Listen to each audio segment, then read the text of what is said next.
La Iglesia ha sido desde sus inicios el lugar donde los creyentes se reúnen para adorar a Dios y fortalecer su fe. Fundada por Jesucristo y consolidada por la obra de sus apóstoles, la Iglesia ha atravesado siglos de historia marcados por cambios, desafíos y transformaciones. Hoy el cristianismo se ha diversificado enormemente. Según el Center for the Study of Global Christianity, existen más de 47.000 denominaciones cristianas en el mundo. Ante esta realidad surge una pregunta inevitable: si la Iglesia ha atravesado tantos cambios a lo largo de la historia, ¿qué ocurrirá con ella en el futuro? ¿Seguirá enfrentando los mismos desafíos espirituales? ¿Permanecerá fiel a su misión, o llegará un momento decisivo en su historia? Las respuestas a estas interrogantes comienzan a revelarse en los mensajes proféticos dirigidos a las 7 iglesias del libro de Apocalipsis, donde se nos permite vislumbrar el desarrollo y el destino final del pueblo de Dios. Bienvenidos a ese episodio de las 7 iglesias de Apocalipsis. Las 7 iglesias del Apocalipsis aparecen en los capítulos 2 y 3 del libro de Apocalipsis. Existían realmente en la época del apóstol Juan el Apóstol, en la región de Asia Menor. Sin embargo, el significado de estos mensajes va más allá de su contexto histórico. Quédate con nosotros y descubramos las verdades escondidas en esos mensajes eclesiásticos del Apocalipsis.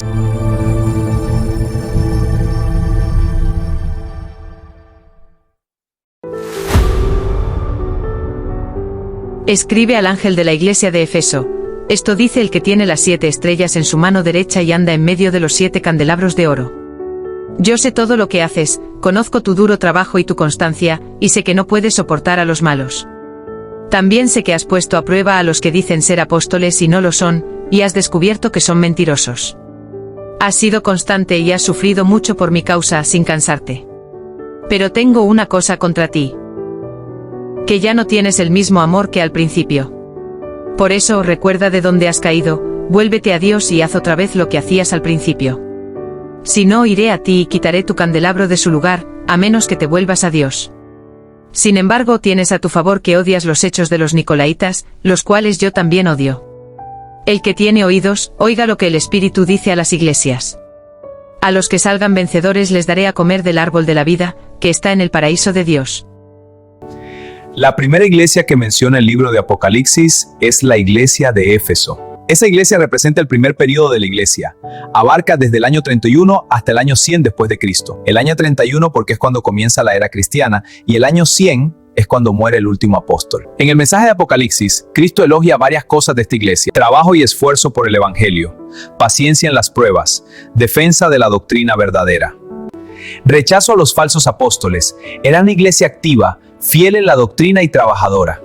El amor era la característica y el motor de la primera iglesia. El libro de Hechos dice: todos los creyentes, que eran muchos, pensaban y sentían de la misma manera. Y sigue diciendo: ninguno decía que sus cosas fueran solamente suyas, sino que eran de todos. Esas declaraciones nos muestran cuán unánimes eran los cristianos primitivos. A pesar de todo lo bueno, Cristo les hace una advertencia muy seria.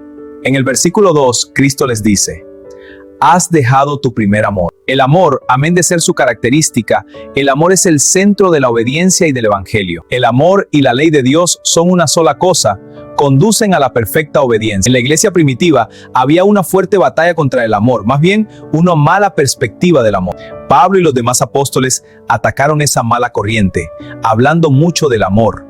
Y si tengo el don de profecía, y entiendo todos los designios secretos de Dios, y sé todas las cosas, y si tengo la fe necesaria para mover montañas, pero no tengo amor, no soy nada. Y si reparto entre los pobres todo lo que poseo, y aun si entrego mi propio cuerpo para tener de qué enorgullecerme, y no tengo amor, de nada me sirve. Tener amor es saber soportar, es ser bondadoso, es no tener envidia, ni ser presumido, ni orgulloso, ni grosero. No es egoísta, es no enojarse ni guardar rencor, es no alegrarse de las injusticias, sino de la verdad. Tener amor es sufrirlo todo, creerlo todo, esperarlo todo, soportarlo todo. El amor jamás dejará de existir. Amados, amémonos unos a otros porque el amor es de Dios. Todo aquel que ama es nacido de Dios y conoce a Dios. El que no ama, no ha conocido a Dios, porque Dios es amor. Un dato muy importante en el mensaje de esa iglesia es el asunto de los nicolaitas. Existen muchos comentarios acerca de ellos, pero lo que sí sabemos es que ellos se oponían a la verdad. Quizás uno de los discursos de Pablo acerca de los lobos rapaces apuntaban a ellos. Porque estos son falsos apóstoles, obreros fraudulentos que se disfrazan como apóstoles de Cristo. No que haya otro, sino que hay algunos que os perturban y quieren pervertir el evangelio de Cristo. La iglesia de Éfeso, mencionada en el libro de Apocalipsis, representa a la iglesia cristiana primitiva, fiel en doctrina, trabajadora y perseverante. Aunque se desvió de su primer amor, no la perdió, regresó. El mensaje de Éfeso nos invita a arrepentirse, volver al fervor espiritual del principio y permanecer en el amor. Escribe también al ángel de la iglesia de Esmirna. Esto dice el primero y el último, el que murió y ha vuelto a vivir. Yo conozco tus sufrimientos y tu pobreza, aunque en realidad eres rico. Y sé lo mal que hablan de ti los que se dicen judíos, pero no son otra cosa que una congregación de Satanás.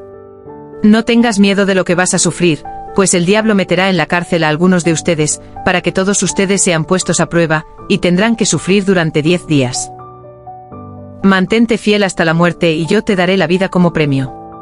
El que tiene oídos, oiga lo que el Espíritu dice a las iglesias. Los que salgan vencedores no sufrirán ningún daño de la segunda muerte. Tras la muerte del apóstol Juan, el último apóstol en morir, la iglesia entra en una nueva etapa. Este tiempo corresponde a la era de la iglesia perseguida bajo el Imperio Romano. La presentación de Cristo a esa iglesia nos revela la situación de ese periodo. Fue un periodo caracterizado por persecuciones, encarcelamientos y matanzas a los cristianos. La muerte no debía ser un motivo para abandonar la fe, porque Cristo mismo venció la muerte. Esa era la esperanza de ellos. Aunque ya existía persecuciones en la era apostólica, ese periodo tiene un clímax importante. El libro confirma en el verso 10 algo importante y dice: no tengas miedo de lo que vas a sufrir, pues el diablo meterá en la cárcel a algunos de ustedes. Mantente fiel hasta la muerte, y yo te daré la vida como premio.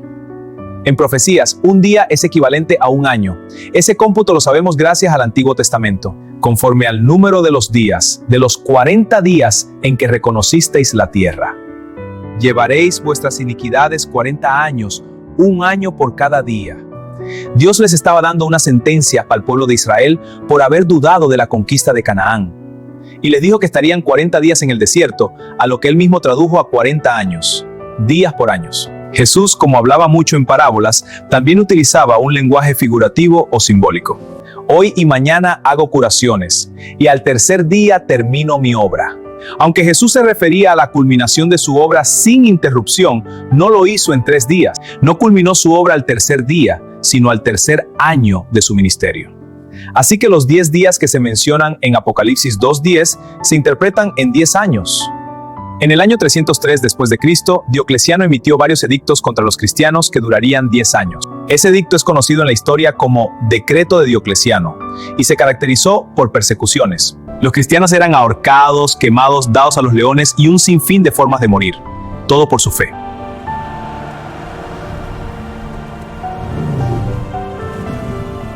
El decreto llegó a su fin el año 313 por el Edicto de Milán promulgado por el emperador Constantino I. Su objetivo principal fue garantizar la libertad religiosa en todo el Imperio Romano. Del decreto de Diocleciano en el año 303 hasta el Edicto de Milán del 313 pasaron 10 años. El diablo, a través de los gobernantes romanos, hizo de todo en esos 10 años, pero sin tener éxito. La Segunda Iglesia fue un periodo de sangre y muerte para los cristianos. La persecución cesó, llegó la paz, comenzando así un nuevo periodo para los cristianos. Our alliance is forged. May it bring prosperity.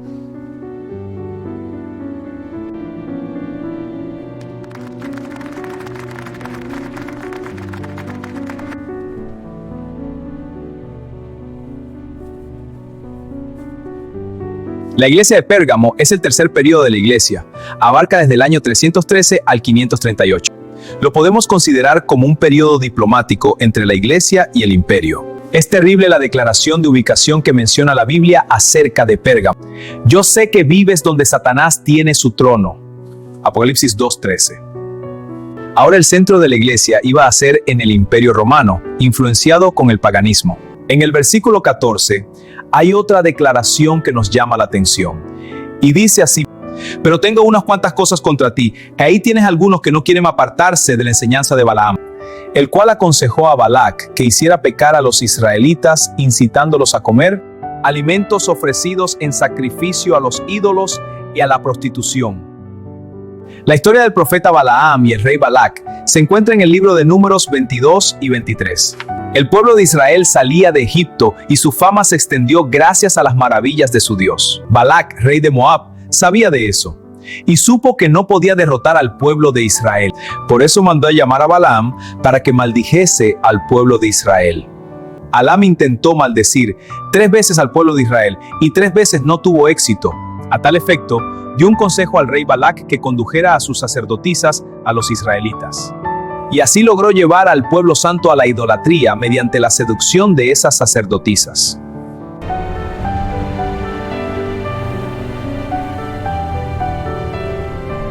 Aunque la iglesia no había caído todavía, entre ellos habían personas que pensaban como Balaam. También entre ellos habían personas que retenían la doctrina de los nicolaitas. En la primera iglesia, la iglesia apostólica, se aborrecía esa doctrina.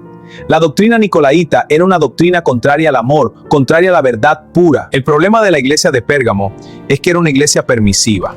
Toleraba en vez de aborrecer. Fue un periodo en donde la iglesia aprendió a convivir con el error y a aceptar a líderes que no entendían de la verdad. De forma sutil, las falsas doctrinas del paganismo romano entraban en la iglesia. Tras cesar la persecución, la iglesia entró en un periodo de descanso y eso le hizo bajar la guardia. La iglesia y el imperio iban fortaleciendo sus relaciones y poco a poco la iglesia entraba en la política.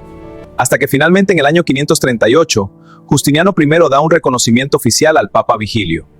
Emitió decretos que reconocían la supremacía del Papa sobre la iglesia y la política local en Occidente. Vigilio fue colocado oficialmente en el papado gracias al apoyo militar y político de Justiniano. Su papado simboliza el inicio del control del poder político sobre la iglesia. Tras años de persecución, años de diplomacia y tolerancia, finalmente en el 538 la iglesia se une con el Estado. Y con eso se inicia un nuevo periodo de la iglesia que será el fruto de lo plantado en Pérgamo. Es momento de unificarnos, que seamos una sola iglesia. Dios nos ha puesto en la cima y juntos con el Estado haremos un mundo mejor. La iglesia de Tiatira representa el cuarto periodo de la historia de la iglesia cristiana. Cristo reconoce cosas positivas en esta iglesia: amor, fe, servicio y paciencia. Ese periodo abarca desde 538 hasta 1517 y predominó el poder religioso institucional.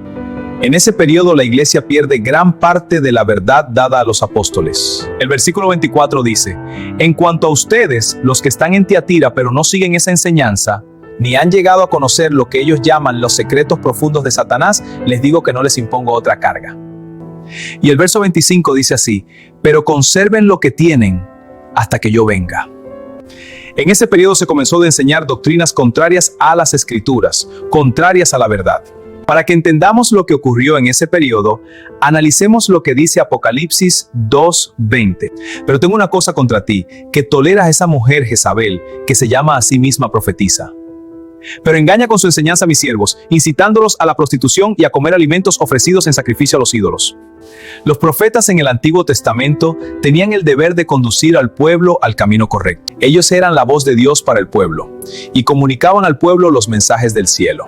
Pero el problema estaba en que la iglesia en ese periodo tenía por profetisa a Jezabel. Hacía siglos que Jezabel murió, así que la Jezabel que se narra ahí es una alusión a la Jezabel del Antiguo Testamento. Los líderes que conducían al pueblo tenían actuaciones similares a la de Jezabel. ¿Qué hizo Jezabel con el pueblo de Dios? Vayamos al Antiguo Testamento. En el libro de Primera de Reyes, desde el capítulo 16 en adelante, se narra la historia de Jezabel. Jezabel era una princesa no israelita. Se casó con el rey Acao, rey de Israel, en los tiempos del profeta Elías. Al convertirse en reina de Israel, hizo una serie de reformas estructurales. Introdujo el culto a Baal, desplazando la adoración al Dios de Israel. Persiguió y mandó matar a muchos profetas de Dios. Promovió la idolatría a gran escala en el reino. Sí, esa fue Jezabel, una que se sintió la dueña de Israel e hizo lo que quiso y prosperó. Las mismas actuaciones llevaron los líderes de la iglesia en la Edad Media. Muchas de las verdades se cambiaron por tradiciones romanas. Se cambiaron el culto a Dios por el culto a ídolos e imágenes, y muchas verdades fueron cambiadas. La unión del Estado y la Iglesia desató una serie de persecuciones. Ahora era la Iglesia quien perseguía. El Papa Gregorio IX, alrededor del año 1231, estableció la Santa Inquisición. Su objetivo era combatir movimientos considerados heréticos dentro del cristianismo. La Iglesia perseguía, encarcelaba y mataba a todos los que se les oponían, los llamados herejes, con las ideas de John Wycliffe y John Hus. En 1517 aparece un joven que comenzará una revolución. Su nombre fue Martín Lutero, que en 1517 publicó sus 95 tesis desafiando así al clero. Martín Lutero cambiaría la historia de la Iglesia, haciendo entrar a la Iglesia en una nueva etapa. La Iglesia de Tiatira representa un periodo de oscurecimiento de la verdad y caída de la Iglesia. Pero desde 1517 comienza una reforma, dando inicio a las iglesias protestantes. Con la Iglesia de Sardis entramos en el quinto periodo de la Iglesia, que abarca desde el año 1517 al año 1789. Las ideas de Martín Lutero suscitaron en las mentes ya contaminadas por el paganismo un espíritu de investigación y se produjo una reforma dentro de la Iglesia. La Iglesia estaba en su punto máximo de contaminación con el paganismo y estaba por morirse. Pero la Reforma Protestante, iniciada desde 1517, encendió la vela de la Reforma. La Biblia dice: despiértate y refuerza las cosas que todavía quedan, pero que ya están a punto de morir, pues he visto que lo que haces no es perfecto delante de mi Dios. Recuerda pues la enseñanza que has recibido, síguela y vuélvete a Dios. Si no te mantienes despierto, iré a ti como el ladrón, cuando menos lo esperes. El surgimiento de la Reforma Protestante no fue simplemente una división, sino un llamado urgente a volver a la esencia del Evangelio. Uno de los mayores logros de este tiempo fue devolver la palabra de Dios al pueblo. Antes, muchos dependían únicamente del clero para entender la fe. Durante este periodo, el mensaje cristiano llegó a nuevos continentes, incluyendo África. En esos casi 300 años, la verdad pasó de ser tradicional a espiritual y social. Con la llegada de la Revolución Francesa en 1789, el poder de la Iglesia en la política comenzó a disminuir. Las iglesias salidas de la Reforma se llamaron iglesias protestantes. La Revolución Francesa fortaleció el poder de las iglesias protestantes, debilitando así a la Iglesia Madre. Este debilitamiento condujo a la Iglesia en un nuevo periodo. El periodo entre 1517 y 1789 es uno de los más intensos en la historia del cristianismo. Se caracteriza por reformas, conflictos religiosos y cambios profundos que transformaron la Iglesia y la sociedad europea.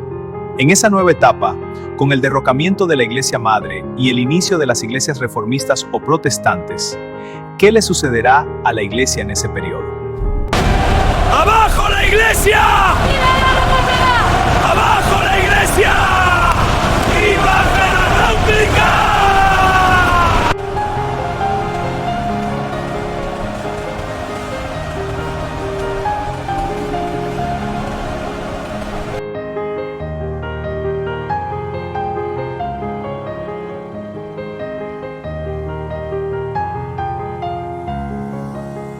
La Revolución Francesa fue una respuesta a las malas actuaciones de la Iglesia en el pasado. En 1789 cae el poder papal y nace la República. La Iglesia de Filadelfia representa el sexto periodo de la Iglesia.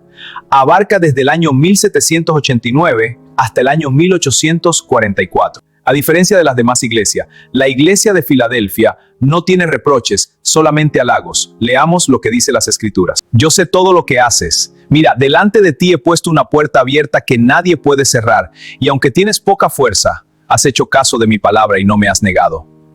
Yo haré que los de la congregación de Satanás, los mentirosos que dicen ser judíos y no lo son, hayan a arrodillarse a tus pies, para que sepan que yo te he amado.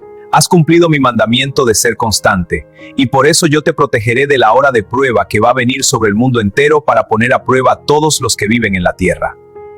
Tras la caída del poder papal, nace en Europa la libertad religiosa. Antes era difícil profesar una fe distinta a la Iglesia. Se levantaron muchos grupos de investigación bíblica como los metodistas por John Wesley, que se expandió desde 1780, tenemos los bautistas en 1790, tenemos a Charles Finney, que hizo grandes reformas bíblicas entre 1790 y 1840. Fue un despertar espiritual masivo. Y finalmente tenemos el movimiento adventista de 1844, iniciado por Guillermo Miller. Fue el último gran despertar dentro de la historia de la iglesia. Dios nos ha llamado a un reavivamiento espiritual. Escudriñamos las Escrituras. El Espíritu Santo está con nosotros. Es momento de volver a las verdades eternas. Levanten sus manos al cielo.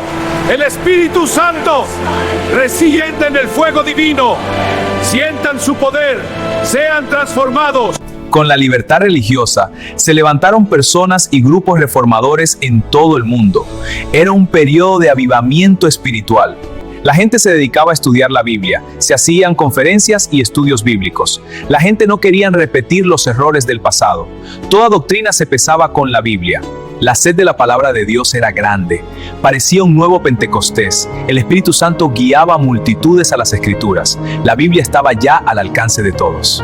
La iglesia de Filadelfia representa un periodo de reavivamiento espiritual.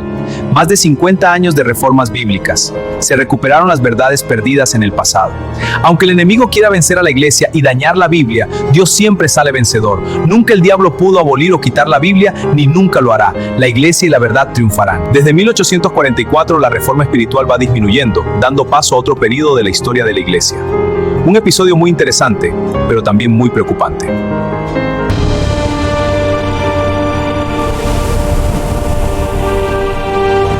La iglesia de la Odisea representa el último periodo de la historia cristiana, justo antes del regreso de Cristo. Abarca desde el año 1844 hasta la actualidad. Desde 1844 la humanidad experimenta un cambio notable. La revolución industrial llega en su punto, la ciencia se aumenta y comienza la competencia en la tecnología. Desde los años 90 aumenta el nivel de entretenimiento. Poco a poco, las mentes humanas se van desviando de los propósitos eternos a los materiales. La iglesia en ese tiempo no ve la necesidad de investigar. Se conforma con lo aprendido y siente que ya lo tiene todo. A tal efecto, la Biblia dice de ella: yo sé todo lo que haces. Sé que no eres frío ni caliente. Ojalá fueras frío o caliente, pero como eres tibio y no frío ni caliente, te vomitaré de mi boca. Pues tú dices que eres rico, que te ha ido muy bien y que no te hace falta nada, y no te das cuenta de que eres un desdichado, miserable, pobre, ciego y desnudo. La iglesia en ese momento es tibia, es decir, no es ni caliente ni frío. El calor es relacionado por la presencia del Espíritu Santo y el frío, su ausencia. La tibieza es algo que parece caliente y que al mismo tiempo parece frío. Los cristianos en ese momento parecen ser cristianos y al mismo tiempo no cristianos. La tibieza espiritual es un estado en donde la iglesia tiene un pie en el mundo y otro pie en Cristo. Es una carencia de identidad, no se termina de definir qué postura tienen. Jesús trató ese asunto de falta de fe al final de la parábola de la viuda persistente de Lucas 18:1-8, haciendo ver cuál será la condición espiritual de los creyentes cuando regrese. Les digo que los defenderá sin demora. Pero cuando el Hijo del Hombre venga, ¿encontrará todavía fe en la tierra? La iglesia ha sufrido, ha tenido caídas y bajadas, pero siempre ha perseverado. La iglesia ha pasado por momentos de esplendor, pero también por momentos de persecución. A lo largo de su historia, muchos lo habían sacrificado todo, perdido hasta su propia vida. La palabra de Dios era lo más valioso que se les podía dar. Actualmente estamos en el último periodo de la iglesia. Ya no existe otro periodo, solo la aparición de Cristo en las nubes. Es momento de salir de la indecisión. Cristo nos dice: yo reprendo y corrijo a todos los que amo. Por lo tanto, sé fervoroso y vuélvete a Dios. Dios quiere que volvamos a las Escrituras como lo hacían en el pasado. Las 7 iglesias de Apocalipsis representan los 7 periodos de la iglesia a lo largo de la historia, desde que Cristo la fundó hasta su segunda venida. Es momento de despertar del sueño, es momento de volver a Dios. Las profecías nos demuestran que Dios está al control de la historia. Su palabra se cumplirá. Y hoy Él te dice: mira, yo estoy llamando a la puerta. Si alguien oye mi voz y abre la puerta, entraré en su casa y cenaremos juntos. Los que salgan vencedores, les daré un lugar conmigo en mi trono, así como yo he vencido y me he sentado con mi Padre en su trono. Dios te cuide, Dios te bendiga. Que esa profecía te llene de esperanza. Te esperamos en el próximo programa que tendrá por título Los 7 sellos. Te animamos e invitamos a estudiar las ricas verdades del libro de Apocalipsis y poco a poco descubrir que es un libro de esperanza. Dios te bendiga.